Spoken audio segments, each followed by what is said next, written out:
Bueno, mira, por ejemplo, Por vamos ejemplo, a acá usted le hacer... puso, ese es su título. Ajá. Ustedes están viendo, ¿cierto? La transición. ¿Sí Sí, alcanzan a yo por lo verla? menos sí. Hola, Sí, buenas hermano. noches. Hola, pastor, ¿cómo estás? Buenas noches. Bendiciones. Bien, bien.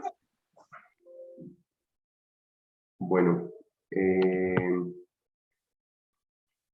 lo que están viendo en la pantalla, ¿qué es exactamente? Es solamente el título, ¿cierto? Se fue Cristian. Sí, sí, Ah, sí. es el título. Ok.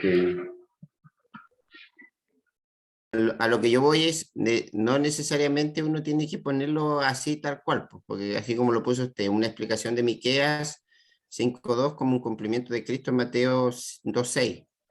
No necesariamente debe, o sea, ser ese es el título. Uno le puede dar un título, el que uno considere desde su perspectiva, ¿no?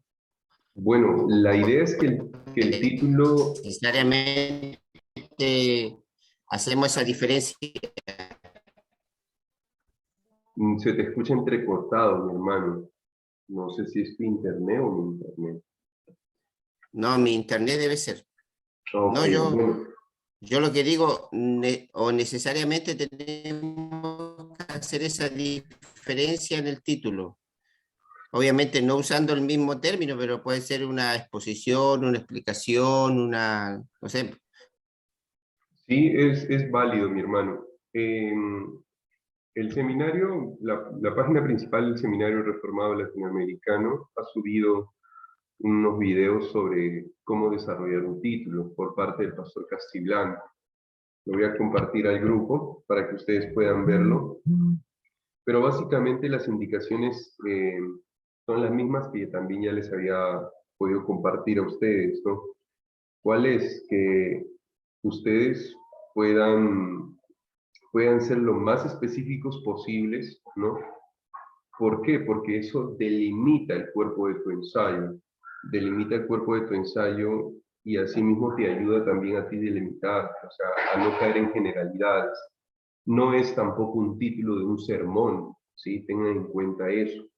El ensayo no es un sermón en sí, sino es más bien un ensayo escrito donde ustedes pueden evidenciar o mostrar eh, cómo es Cristo visto en tal pasaje, ¿sí? Cómo es el cumplimiento de este pasaje en el Antiguo Testamento, en el Nuevo Testamento, a la luz de Cristo. Entonces, ese es el fin, ¿no? Ahí lo he compartido recién para que ustedes puedan tener ahí, ¿no? Cómo redactar el título de un ensayo.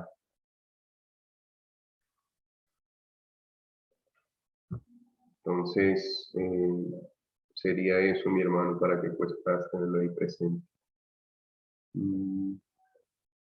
Bueno, no sé si hay alguna pregunta más que de pronto tengan sobre el ensayo.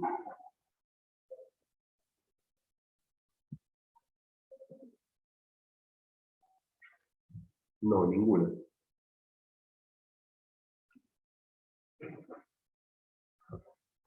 Bueno, en un segundo y entro.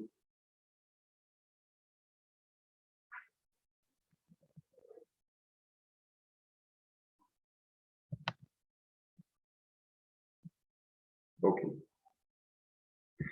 Bueno, mis hermanos, entonces, ¿cuál es la dinámica ahora? ¿Sí? Básicamente quiero poder con ustedes socializar cómo sería un tabletop, ¿no? Teniendo en cuenta que ustedes lo van a realizar también del ensayo que ustedes escriban o ya estén escribiendo y estén por finalizar, que va a ser entregado la próxima semana y va a ser expuesto en el 7 y el 8, ¿no? Yo les he enviado un correo el día de hoy con el fin de que por favor me confirmen. Solamente he recibido confirmación de unas 6 personas nada más del 7 y el 8, ¿no? Unos me dijeron el 7, otros me dijeron el 8, como les quede fácil. Eso es para que, por favor, nos podamos organizar en esa parte. Pueda yo también, pues, cuadrar los tiempos, realizar también el link, ¿no? Y bueno, todas las aristas que puede implicarse realizar esa sesión del 7 y el 8. Recuerden que van a ser en la noche, entonces el fin es que cada uno pueda realizar una exposición de 5 minutos, ¿no? Nada más del ensayo que escriban. Yo también voy a hacer eso precisamente ahorita, ¿no? Quiero con ustedes hacer cómo sería realizar un tabletop, ¿no? Precisamente teniendo también en cuenta que yo vi este curso y realicé un tema de un ensayo también de la misma dinámica, ¿no? Se los subí a la plataforma como ejemplo para que ustedes puedan seguir de pronto los pasos a seguir para realizarlo, ¿no? Teniendo en cuenta siempre el contexto del pasaje, que entendía su audiencia original, del pasaje del Antiguo Testamento y del Nuevo Testamento, su contexto también y qué es lo que entendieron, ¿no? Y asimismo, como punto 3, aplicarlo a Cristo, ¿no? Entonces, dime, Cristian, ¿tienes unas preguntas? Sí, no, es que yo me había olvidado decir el día y yo me apunto para el día viernes, para el día 8. Viernes. Listo, mi hermano. Si me puedes escribir por WhatsApp, me dices el viernes 8, por favor. Ok, Bueno, mis hermanos, entonces también como para no alargar la sesión con ustedes y también puedan entrar en sus distintas ocupaciones de la noche. Entonces, son las 6:20, ¿sí? De la noche. Entonces, quiero con ustedes poder compartir, realizar una demostración del tabletop, ¿no? Ustedes también van a llevar mi tiempo. Son las 6:20, entonces, bueno, ya van a ser las 6:21, y hasta las 6:26 debería haber culminado mi exposición, ¿no? Ahora, ¿cuál es el fin del tiempo métrico, ¿no? Que podamos respetarlo y podamos todos alcanzar a realizar sus exposiciones, entonces, para cumplir la meta. Entonces, voy a comenzar, ¿sí? El título de mi ensayo fue una explicación de Miqueas 5:2 como cumplimiento de Cristo en Mateo 2:6, ¿sí? Este ensayo fue presentado para el curso de Cristo en el Antiguo Testamento. ¿Cuáles son los objetivos específicos que tengo con mi ensayo, o cual quiero presentarles? Son 4 puntos. Dar a conocer el contexto general del libro de Miqueas para comprender el capítulo 5, verso 2. Y dar a conocer el contexto general del Evangelio de Mateo para comprender el capítulo 2, verso 6. Y mostrar a Cristo, como tercer punto, anunciado en Miqueas 5:2, cumplido en Mateo 2:6. Por último, dar algunas aplicaciones del cumplimiento de Cristo. Comencemos entonces, ¿no? El libro de Miqueas efectivamente fue escrito por su mismo autor, su mismo profeta, que fue Miqueas, el profeta, que significa quien como Jehová. Él profetizó durante el reinado de Jotam, Acaz y Ezequías, lo cual lo data entre los años 757 al 699 a.C. Algunas líneas de evidencia lo caracterizan como un hombre de campo a este profeta, quizás un campesino agricultor, ¿no? Y es normal ver algunos profetas menores y mayores que tienen este trasfondo, que tienen una función en su campo social, pero también cumplían una función dentro del ámbito profético.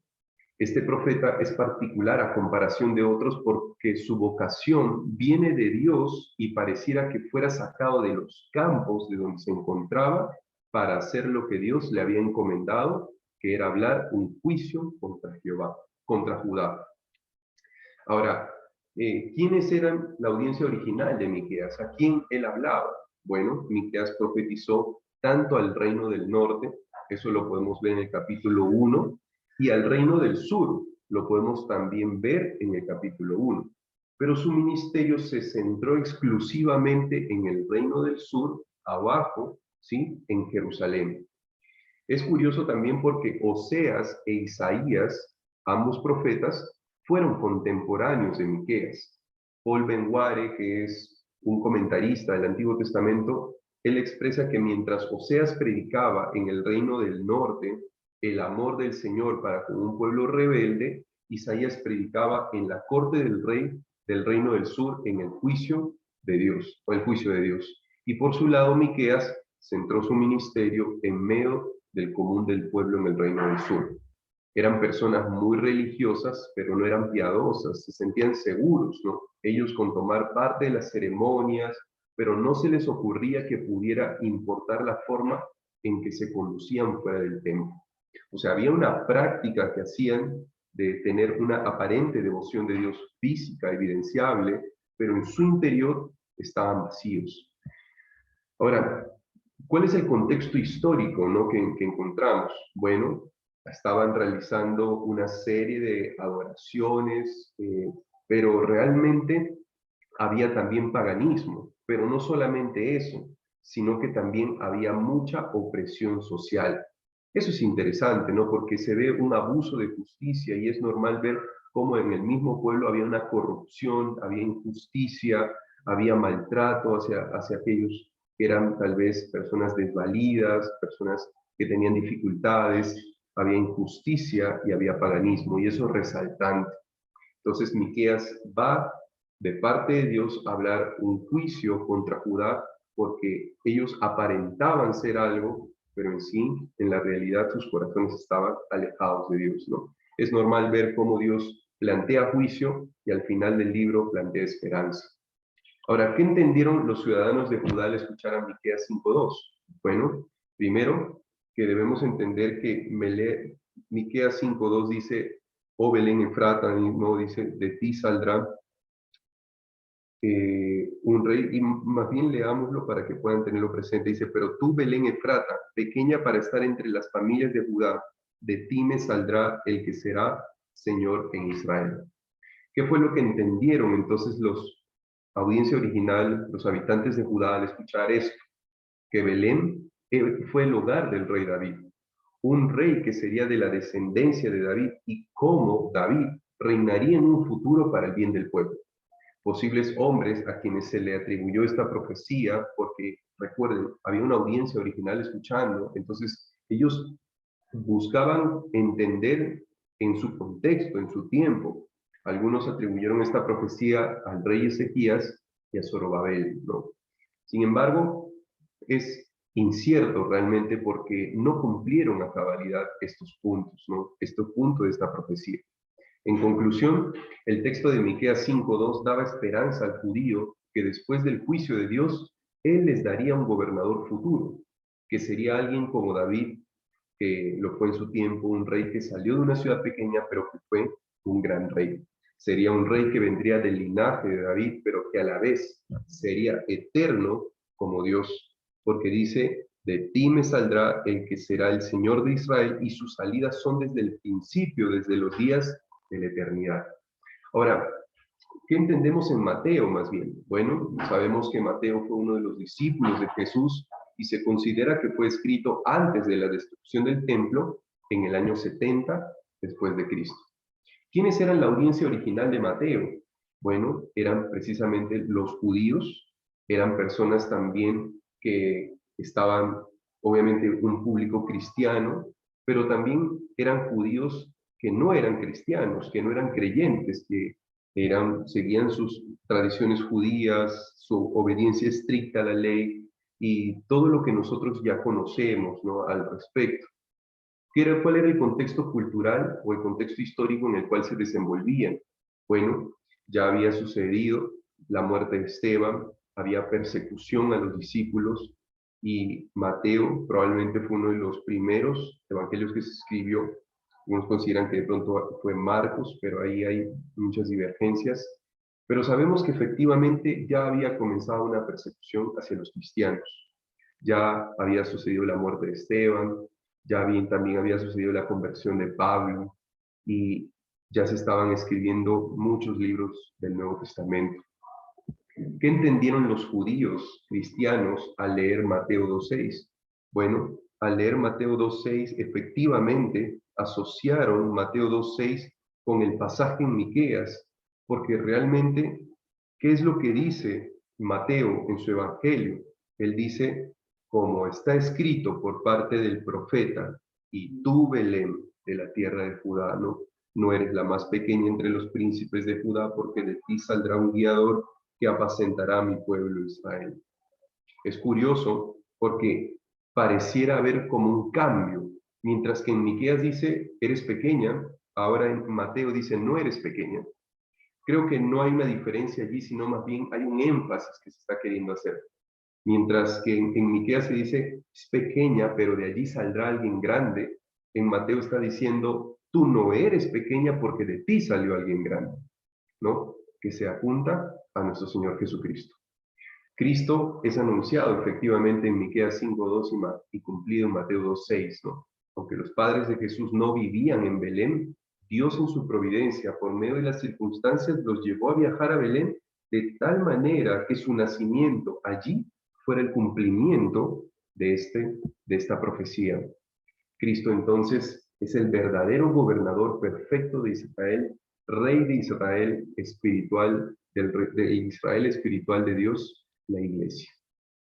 Algunas aplicaciones finales son que los tiempos de Miqueas se viven hoy, ¿no? Donde hay injusticia, hay paganismo, hay corrupción, todo el mal y se está aumentando viviendo en los tiempos finales. Pero el creyente puede descansar en que hay un mejor y verdadero rey que gobierna sobre todo y hará justicia. El verdadero Rey Jesucristo guiará siempre al creyente por caminos de justicia y nunca lo soltará. Cristo, en cambio, el Rey verdadero, apacentará siempre con su palabra y proveerá para todas las necesidades. Entonces, hasta aquí llega esta exposición. Aquí pueden ver la bibliografía que se ha usado al respecto, ¿no?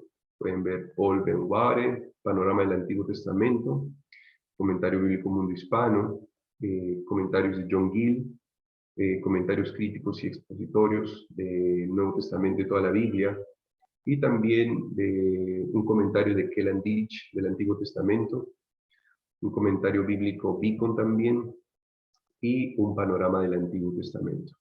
Entonces, no sé si tienen alguna pregunta al respecto de esta exposición, mis hermanos. ¿Esa bibliografía es la que utilizó usted? Así es, mi hermano. Fue la que yo utilicé para realizar mi ensayo. Son 8 libros.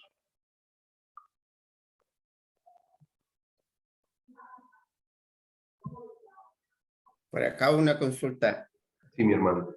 ¿Necesariamente en las diapos tenemos que poner imágenes o eso a elección? ¿Cómo? ¿El usar imágenes en las diapos es a elección o es necesario? Bueno, preferiblemente las diapositivas deben ser en su mayoría. ¿Qué tiene el fin de diapositivas? ¿No? Las diapositivas tienen el fin de ser una ayuda, ¿no? Y también claridad una ayuda una herramienta para ustedes durante su exposición. Entonces, es preferible que ustedes puedan tener en su mayoría imágenes, no mucho texto, ¿no? Como en el caso de aquí, ¿no? Contexto histórico, audiencia original, contexto histórico. Ustedes pueden usar las imágenes que quieran, pero es preferible tener imágenes, ¿no? No necesariamente llenar todo de texto, porque eso satura y realmente la gente está pasando más tiempo leyendo lo que tú has escrito. También deben guiarse en tener un buen tamaño de letra, no muy pequeño, ¿no? Entonces, aparte de que satura mucha letra, pues también distrae, la atención se quita. O sea, la gente está tratando de leer todo lo que tú has puesto y la atención ya no está en ti. Entonces, el fin es que puedan tener un balance en eso, puedan tener texto, pero también letra, lo posible, ¿no? Perdón, imágenes. Hermano Galo. ¿Qué tamaño de letra utilizó allí o podemos utilizar nosotros? Usé tamaño 28, Para mi títulos hermano. y cuerpo del... Bueno, para título usé, ya le digo. Para el título usé tamaño 48 y para el texto 28.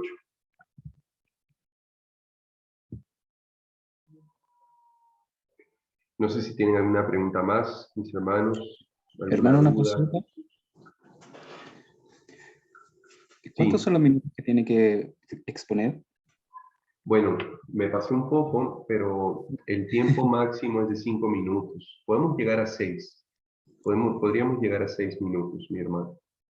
¿Qué pasaría en el caso de que nos pasáramos? Creo que había Bueno, dicho anteriormente de que se cortaba o... yo les iba a decir, hacer el apunte de que ya se habían cumplido los 6 minutos y de allí en adelante empezaba a bajarse nota, ¿no? Según también cómo se demoraba. Si se demoraba mucho más y más, de pronto llegando a 8, a 10 minutos, obviamente la nota disminuye, porque se califica nota, se califica la comunicación, se califica la presentación y también las preguntas que ustedes hagan, ¿no? hacia los demás, ¿no? Es importante que ustedes en sus exposiciones puedan realizar preguntas hacia los demás. Asimismo, que estés abierto a poder responder preguntas que se te hagan, ¿no? Sobre tu exposición. Hermano, y la última pregunta, ¿influye en el puntaje el estar leyendo o estar exponiendo de memoria? O sea, me refiero a de que si uno está leyendo lo que está exponiendo, no de memoria, eso afecta en el puntaje. Bueno, si la idea es que puedas tener como dinámica, ¿no? Dinámica en la transmisión de tu ensayo. Pero si es solo una lectura de tu ensayo, no. La idea no es poner una presentación y leer lo que has escrito en tu ensayo, sino que tú puedas, ya teniendo muy claro lo que tú has escrito, transmitirlo de manera sintética, ¿no? En síntesis, lo que has desarrollado en tu ensayo. Entonces, preferiblemente no simplemente poner la exposición y leer nada más. Obviamente eso ya uno mismo se va a dar cuenta de eso, ¿no? O sea, en este caso yo me daría cuenta si están leyendo o no, O pero sea, como te no, digo, no, no necesariamente, preferiblemente no. o sea, no necesariamente estar leyendo textual, pero sí tener un apoyo de un texto. Claro, el apoyo es válido, mi hermano. Ah, ok. Muchas gracias. Bueno, mi hermano. No sé si tienen alguna otra pregunta más. Por acá, cuando se refiere a que baja la nota, se está refiriendo a la nota del table nomás, pues, de la pura actividad, no del ensayo. Así es, solamente el table, mi hermano. No, Ya, ok, sí. Sí, porque me estaba empezando a asustar. no te preocupes. No te preocupes, mi hermano. Bueno, no sé si tienen alguna más.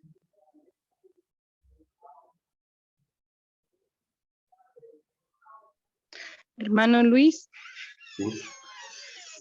consulta. El tema de las preguntas, ¿tiene algún máximo de preguntas? Porque entiendo que la exposición son solamente 5 minutos y aparte Sí, son las preguntas. bueno, o sea, me refiero a que, por ejemplo, ¿no? Yo terminé mi exposición y estoy abierto a que puedan realizarme preguntas, ¿no? Eh, pueden llevarse 2 preguntas, de pronto en lo posible. Ahora no es una norma. Si no hay preguntas, bueno, pasamos al siguiente, ¿no? Porque de pronto ha podido quedar muy claro o no se ha generado preguntas. Recuerden que no necesariamente tienen que ser preguntas de lo que la persona ha expuesto, o sea, sino más bien a las aristas que pueden salir alrededor de ella, ¿no? O sea, lo que pueda surgir de pronto de tu exposición y que hayas dejado al aire, se puede preguntar al respecto. Entonces, bueno, sería ese en ese caso, ¿no? Ahora, si nadie te pregunta nada, pues no hay problema, no hay ningún problema. Más bien en la siguiente exposición, pues usted preguntaría, ¿no? Haría una pregunta si algo no le quedó claro en la exposición de otro compañero.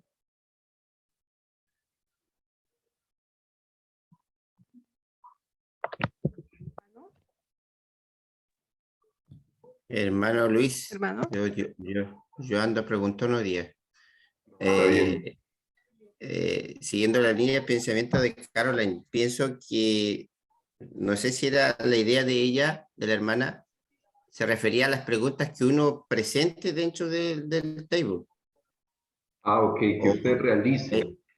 Sí, ¿es necesario poner preguntas dentro del table? O, porque igual es como, yo lo encuentro complejo porque al final uno va a presentar su trabajo y los que tienen que preguntar, uno tiene que estar más preparado para responder alguna pregunta que le hagan de lo que expuso. Bueno, como yo les había dicho, la idea es que ustedes puedan estar siempre preparados de su tema, no solamente de lo que han desarrollado, sino también de aristas que puedan estar allí, pero que ustedes no han tocado en su ensayo porque pues, son muchas cosas que se desprenden, ¿no? Sino que ustedes conocen bien su tema, pero también conocen lo general. Ustedes están desarrollando algo específico, pero también conocen las generalidades que pueden salir al respecto y puedan estar dispuestos, capaces de poder responderlas, ¿no? Ahora, cuando usted va a realizar preguntas, es necesario que también pueda ser preciso, como les digo, ¿no? Pero también puedan tener en mente las aristas que puedan salir para realizar las preguntas a sus compañeros. No necesariamente preguntar por preguntar como para cumplir la nota. Si no surgen preguntas, pues eh, no las habrá, ¿no? Pero, ¿qué sobre todo voy a calificar, ¿no? Porque como son muchos realmente, entonces voy a calificar más que todo la presentación de ustedes, la comunicación que realicen, ¿no? Dicción, forma, la dinámica de transmitir lo que han escrito, que es, básicamente es eso, y su presentación. Presentación esté bien realizada, que tengan todo sin errores ortográficos, que esté bien redactado todo. Bueno, básicamente eso. O sea, más que todo realizaría una corrección o una revisión de ustedes y su ensayo, ¿no? Y la transmisión del mensaje. Porque preguntas y respuestas como tal, al ser tantos, yo creo que podría llegar a pasarse de la hora y tampoco es esa la idea, ¿no? Porque pues siempre se hace más tarde, entonces el fin es también respetar el horario que se plantea para hacer el table, ¿no? Respetar el tiempo máximo que se da, 5 a 6 minutos, ya.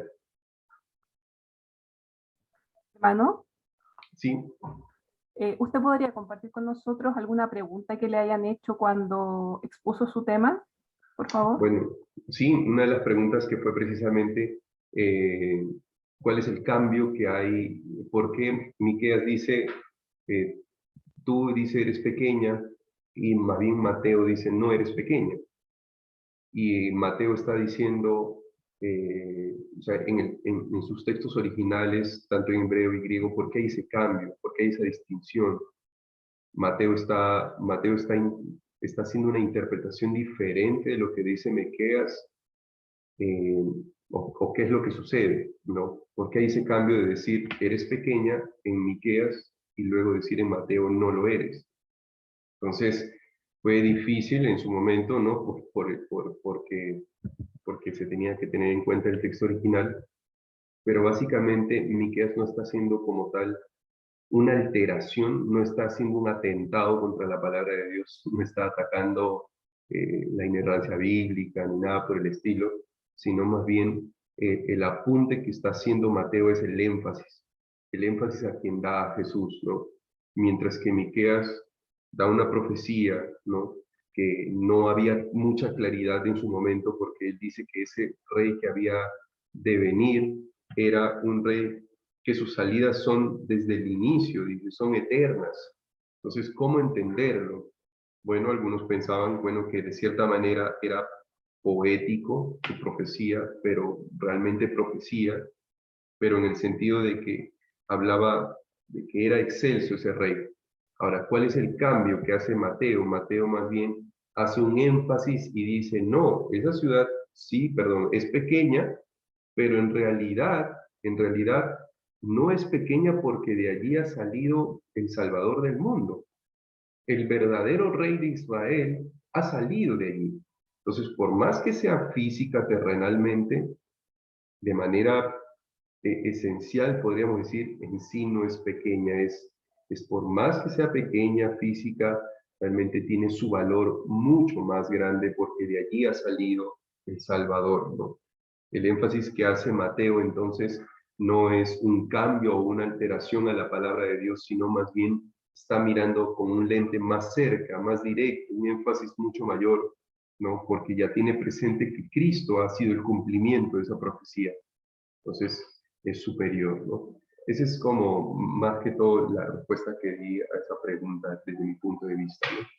Entonces, en el cual, si bien es cierto, se agrega el no eres pequeña, pero no está atentando contra la Biblia o la palabra de Dios, sino más bien es el énfasis que Mateo quiere darle a que efectivamente es pequeña físicamente, pero en su sentido espiritual es muy grande porque de allí ha salido el Salvador del mundo, ¿no?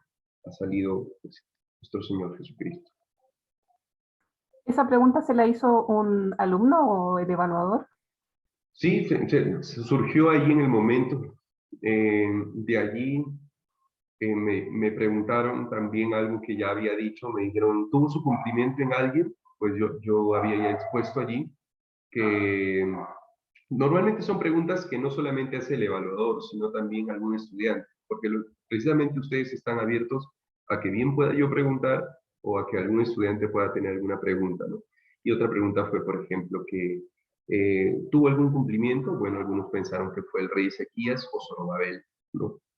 Y efectivamente, en Zorobabel, por ejemplo, vemos como una grandeza, ¿no? Porque vemos que él es ese gobernador, no un rey como tal, sino un gobernador que es devuelto del exilio, juntamente con Nehemías, yendo para Jerusalén para la reconstrucción y todo el tiempo, ¿no? El tiempo de Ageo, de Zacarías también, ¿no? Entonces, ya se había respondido allí, ¿no? Son preguntas, a veces hay preguntas que pueden surgir que ya tú habías expuesto, pero que de pronto alguien no le prestó como de pronto atención o no lo captó y genera duda, ¿no? Entonces, es así, la dinámica.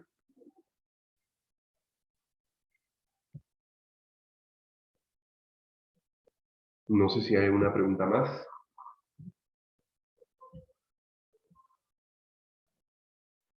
Bueno. Si no la hay, entonces mis hermanos, pues espero que haya quedado claro todo. Recuerden también que si tienen alguna pregunta, alguna duda, escríbanme por favor. También recuerden que hasta hoy no va a ser el examen final. Si alguno de pronto no lo ha realizado, está a tiempo todavía de poder realizarla, ¿no? Si tienen alguna complejidad, también escríbanme por favor, para ver la manera de qué poder hacer, poder ayudarles, ¿no?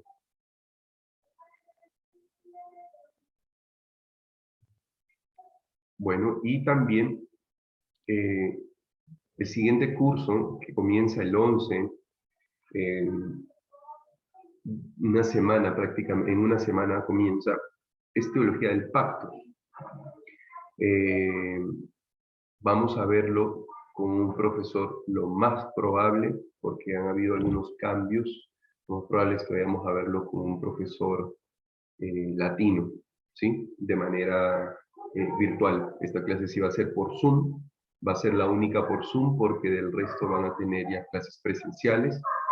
Recuerden que después de este curso de Teología del Pacto va a venir Teología Contemporánea con el pastor Alexander Mercado. Entonces, para que puedan ir agendando, preguntando de pronto las fechas, para poder también transmitírselas y, bueno, puedan ahí agendar el tiempo, ¿no? Para poder estar en esas clases presenciales, mis hermanos. Entonces, bueno. ¿Cómo se llama el profesor? El próximo. ¿Sí? Latino. Bueno, el próximo profesor latino para Teología del Pacto, lo más probable, y le digo lo más probable, es que sea el pastor Pablo Prieto. Es un pastor de una iglesia bautista reformada en la ciudad de Cali, en Colombia. Teníamos agendado un profesor norteamericano, pero hubo algunos cambios, las dificultades que presentó. Entonces, el pastor Pablo Prieto puede que tenga la disponibilidad. No estamos coordinando eso para poder darles la información lo más pronto posible, mis hermanos, para que puedan matricularse. El curso como tal es muy bueno, ¿no? Teología del Pacto. Consulta o alcance, sería bueno tener, ¿se tiene ya el texto que se va a analizar, a estudiar para hacer el RAE?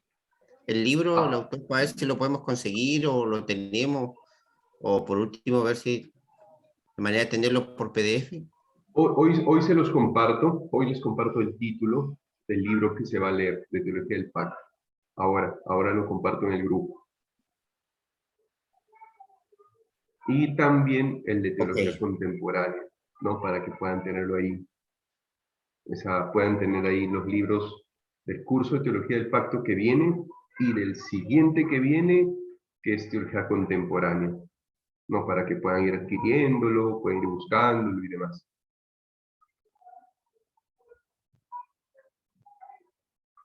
Bueno, mis hermanos, muchas gracias por su tiempo, realmente. Gracias por conectarse. Entonces, recuerden, tienen mi número, tienen mi correo para que puedan escribirme o llamarme en todo caso. Estoy para poder servirles, ¿no? Dios los bendiga, mis hermanos. Que tengan una feliz noche.